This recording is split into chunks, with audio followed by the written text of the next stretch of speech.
আসসালামু আলাইকুম। বায়োলজি স্কুলের আজকের ক্লাস ভার্বের বংশধরের প্রথম পর্বে আপনাদের সবাইকে স্বাগতম। আজকে আমরা মূলত যেটা নিয়ে আলোচনা করব সেটা হচ্ছে ভার্ব।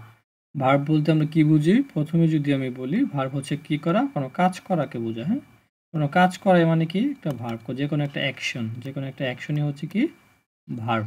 আচ্ছা, ভার্ব কেন একটা ইংলিশ গ্রামারে খুব ইম্পর্টেন্ট টপিক? কারণ ভার্ব ছাড়া কি হয় না, ভার্ব ছাড়া কোনো সেন্টেন্স গঠন করা সম্ভব না। আপনি যদি ভার্ব না বুঝেন তাহলে কিন্তু সেন্টেন্সের প্রকৃত অর্থ আমরা কি বুঝতে পারবো না। সে কারণে কিন্তু ভার্বটা বোঝা খুব ইম্পর্টেন্ট।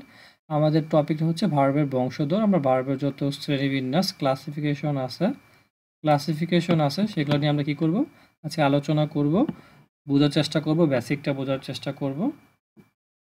চলুন শুরু করা যাক। মোটা দাগে যদি আমরা দেখি তাহলে ভার্বের বংশধরটা অনেকটা এরকমই। ভার্বটাকে মোটা দাগে আমরা দুইটা ভাগে ভাগ করতে পারি, একটা হচ্ছে ফাইনাইট, একটা হচ্ছে নন ফাইনাইট ভার্ব। ফাইনাইটটাকে আবার হচ্ছে দুইটা ভাগে ভাগ করা যায়, একটা হচ্ছে প্রিন্সিপাল ভার্ব, একটা হচ্ছে অক্সিলারি ভার্ব। প্রিন্সিপাল ভার্বকে আবার দুইটা ভাগে ভাগ করা যায়, একটা হচ্ছে ট্রানজিটিভ, একটা ইনট্রানজিটিভ। আর অক্সিলারি হচ্ছে প্রাইমারি, একটা হচ্ছে মোডাল ভার্ব।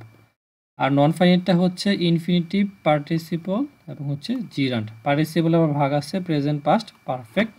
আজকে আমরা মূলত প্রথম পর্বে এই ফাইনাইট অংশটুকু নিয়ে আলোচনা করব এবং এর বেসিকটুকু বোঝার চেষ্টা করব। এগুলো থেকে কিন্তু প্রশ্ন আসা থাকে। হ্যাঁ, আচ্ছা, প্রথমে যদি বলি ফাইনাইট ভার্বটা কি? ফাইনাইট ভার্বটা হচ্ছে যে ভার্ব দ্বারা বাক্যের অর্থ সম্পূর্ণভাবে প্রকাশ পায়, অর্থাৎ আমরা একটা বাক্যের অর্থ সম্পূর্ণভাবে বুঝতে পারবো, এর টেন্সটা আমরা বুঝতে পারবো, সেটাই হচ্ছে ফাইনাইট ভার্ব।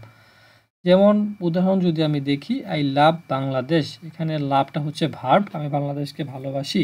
এই লাভ দ্বারা কিন্তু সম্পূর্ণ অর্থ প্রকাশ পাইছে, পুরো বাক্যটার কি হয়েছে, সম্পূর্ণ অর্থ প্রকাশ পেয়েছে।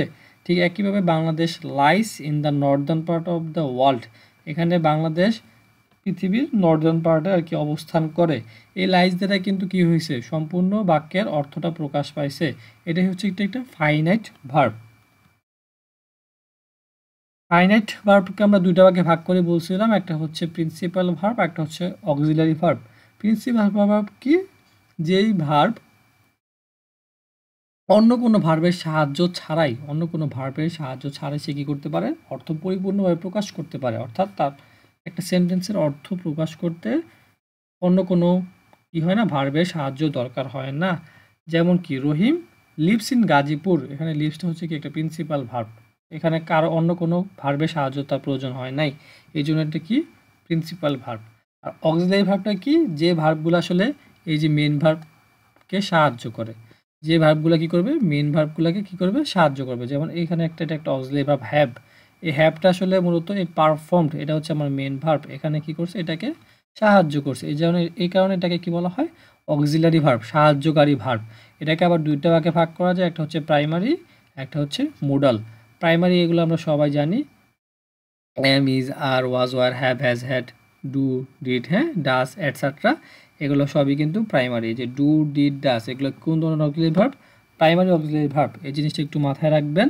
আর মোডাল কোনগুলা? Shall, should, will, would, can, could, need, dare, etcetera. আর অনেক উদাহরণ আছে, এগুলো হচ্ছে সবই হচ্ছে কি মোডাল অক্সিলারি ভার্ব। এই মোডাল অক্সিলারি ভার্বের উপর আমার একটা ক্লাস আছে, ভিডিও আছে, আপনারা চাইলে দেখে নিতে পারেন। আচ্ছা, এরপরে যে টপিকটা সেটা খুবই ইম্পর্টেন্ট। প্রিন্সিপাল ভার্বটাকে আমরা আবার দুইটা ভাগে ভাগ করতে পারবো, একটা হচ্ছে ট্রানজিটিভ ভার্ব, একটা হচ্ছে ইনট্রানজিটিভ ভার্ব। এই টপিকটা খুবই ইম্পর্টেন্ট। এখান থেকে মূলত কি এসে থাকে, যে কোনো অ্যাডমিশনে বা জবসে পরীক্ষায় প্রশ্ন এসে থাকে যে নিচে কোনটি ট্রানজিটিভ ভার্ব, আর এখানে একটু গোলা যায় আসলে। হ্যাঁ, ট্রানজিটিভ ভার্ব বলতে আমরা কি বুঝি? ট্রানজিটিভ ভার্ব বলতে বুঝি বাক্য সম্পূর্ণ করতে একটা কি লাগবে, অবজেক্ট লাগবে। শুধু এতটুকু বুঝেন যে ট্রানজিটিভ ভার্ব অবজেক্ট, মানে অবজেক্ট লাগবে। অবজেক্ট ছাড়া ট্রানজিটিভ ভার্ব কি করা যায় না, প্রকাশ করা যায় না। কারণ অবজেক্ট আমরা কিভাবে চিনব? আমরা জানি, আমরা যদি কি বা কাকে দ্বারা প্রশ্ন করি, কি বা কাকে দ্বারা প্রশ্ন করি, তাহলে সেটা আমরা অবজেক্ট পাবো। হ্যাঁ, আচ্ছা, যেমন একটা উদাহরণ যদি আমি দেখি, মুশফিক প্লেস ক্রিকেট, এখানে প্লেসটা হচ্ছে কি একটা ভার্ব। হ্যাঁ, মুশফিক এটা একটা ভার্ব। এটা কি ট্রানজিটিভ ভার্ব না ইনট্রানজিটিভ ভার্ব? কিভাবে বুঝবো? আমরা বলছি যে ট্রানজিটিভ ভার্ব বুঝতে গেলে হচ্ছে কি লাগবে, অবজেক্টে লাগবে সম্পূর্ণ করতে গেলে। হ্যাঁ, তাহলে মুশফিক প্লেস ক্রিকেট, মুশফিক খেলে, কি খেলে, ক্রিকেট খেলে। তাহলে এটা কি আমার একটা অবজেক্ট। হ্যাঁ, আচ্ছা, তাহলে এই ভার্বটা প্রকাশ করতে গেলে কিন্তু আমার কি লাগতেছে, একটা অবজেক্ট লাগতেছে, যে কারণে প্লেসটা হচ্ছে কি একটা ট্রানজিটিভ ভার্ব। অর্থাৎ অবজেক্ট থাকলেই যদি অবজেক্টের প্রয়োজন হয় সেটাই হচ্ছে কি ট্রানজিটিভ ভার্ব। আবার কিছু কিছু, যেমন আরেকটা উদাহরণ হচ্ছে mother loves me, mother loves me, এখানে মিটা কিন্তু কি কি অবজেক্ট। হ্যাঁ, মাদার কাকে ভালোবাসে, আমাকে ভালোবাসে। হ্যাঁ, এটা কিন্তু একটা অবজেক্ট। এই লাভসটা কি একটা ট্রানজিটিভ ভার্ব। অর্থাৎ অবজেক্টের যদি প্রয়োজন হয় তাহলে সেটাই হচ্ছে ট্রানজিটিভ ভার্ব।